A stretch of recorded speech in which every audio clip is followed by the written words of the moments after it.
leva alguns países nos dias de hoje a optar por um legislativo bicameral. As razões históricas e doutrinárias que justificam a existência de uma segunda Câmara são temas que serão abordados pelo consultor legislativo Caetano Ernesto Pereira.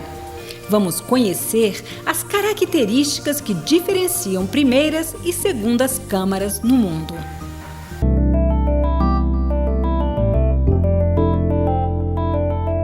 As segundas câmaras tendem a ser menores e menos poderosas que as primeiras. Na Inglaterra, a segunda Câmara é chamada de Câmara dos Lordes. Já no Brasil, conhecemos como Senado Federal.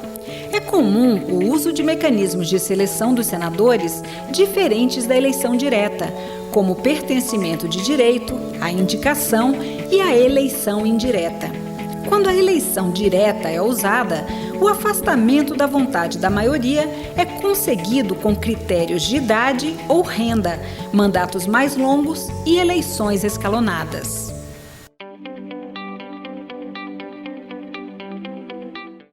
As segundas câmaras, normalmente, elas são bem diferenciadas em relação às primeiras câmaras.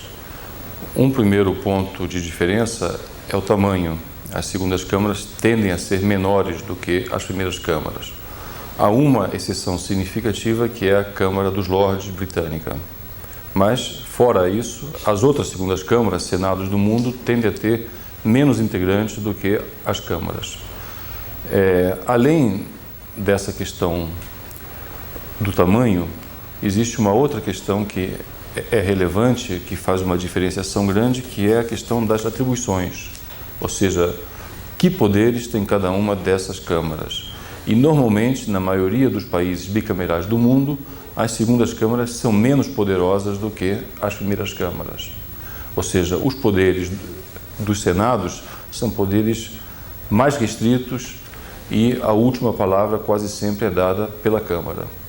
No Brasil, nós temos um caso de equipotência formal entre Senado e Câmara, e algumas atribuições exclusivas do Senado tornam o Senado brasileiro uma das segundas câmaras mais poderosas do mundo. Bom, além do tamanho e dos poderes, as outras diferenças relevantes dizem respeito ao processo da seleção dos membros. E há um princípio básico aqui. As segundas câmaras procuram sempre escolher os seus membros por um processo que distancia esses membros da vontade da maioria. Nós tínhamos visto antes que a proteção das minorias é uma das funções mais importantes hoje das segundas câmaras, dos senados. Por isso, os senadores, eles são escolhidos normalmente no mundo inteiro de alguma forma que proteja eles da vontade mais imediata e mais direta da maioria. As minorias podem mais nos senados do que podem nas câmaras. E isso tem implicações para a forma como os senadores eles são escolhidos. Enquanto os deputados normalmente são escolhidos por uma eleição direta, os senadores são escolhidos de várias formas que se distanciam de uma eleição direta. Existe em alguns senados do mundo o pertencimento de direito. É raro, mas existem senados que têm integrantes que não são escolhidos nem são eleitos, simplesmente pertencem por uma atribuição sua. É o caso do príncipe herdeiro de algumas monarquias, é o caso do vice-presidente da República em algumas repúblicas, e existem vários outros casos que são semelhantes. Em outros senados, alguns senadores eles são indicados ou pelo primeiro-ministro, ou pelo rei, ou por alguma outra autoridade, mas não são eleitos.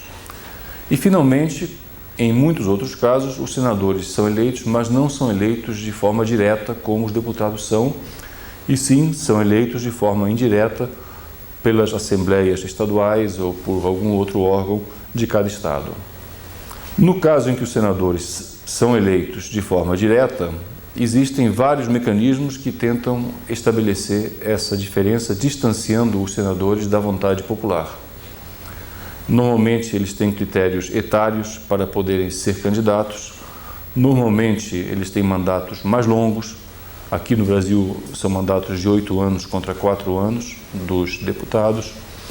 Normalmente, eles são eleitos em partes intercaladas. Aqui, nós elegemos 2/3 numa eleição e 1/3 noutra. Por quê? Porque assim, em cada momento, estão presentes no Senado os representantes da maioria de hoje, a mais recente, e da maioria anterior também. Então, isso afasta o Senado, distancia o Senado da vontade da maioria e torna ele mais apto para ouvir e para ser uma casa onde as minorias tenham uma voz mais forte. Então, eu diria que os processos de seleção, a principal diferença seria essa, ou seja, todos os mecanismos do Senado têm como consequência o afastamento dos senadores de uma pressão direta da vontade majoritária daquele momento, enquanto que na Câmara os deputados respondem ao povo de uma forma mais imediata e mais direta. De um lado, isso pode ser visto como um traço conservador do Senado, de outro lado, isso pode ser visto como uma janela de oportunidade para que o Senado inicie discussões que são antipáticas para a maioria da população naquele momento, mas que são inadiáveis, inevitáveis e devem ser discutidas. Então, há vários exemplos de países em que o seu Senado, a sua segunda Câmara, iniciou discussões que podem ser consideradas progressistas, mas que não eram populares. Isso em relação a direitos de mulheres, de homossexuais, etc, etc, etc. Então, no que se refere à seleção dos seus membros, essa é a diferença fundamental e esses são os casos mais comuns que eu acabo de mencionar aqui.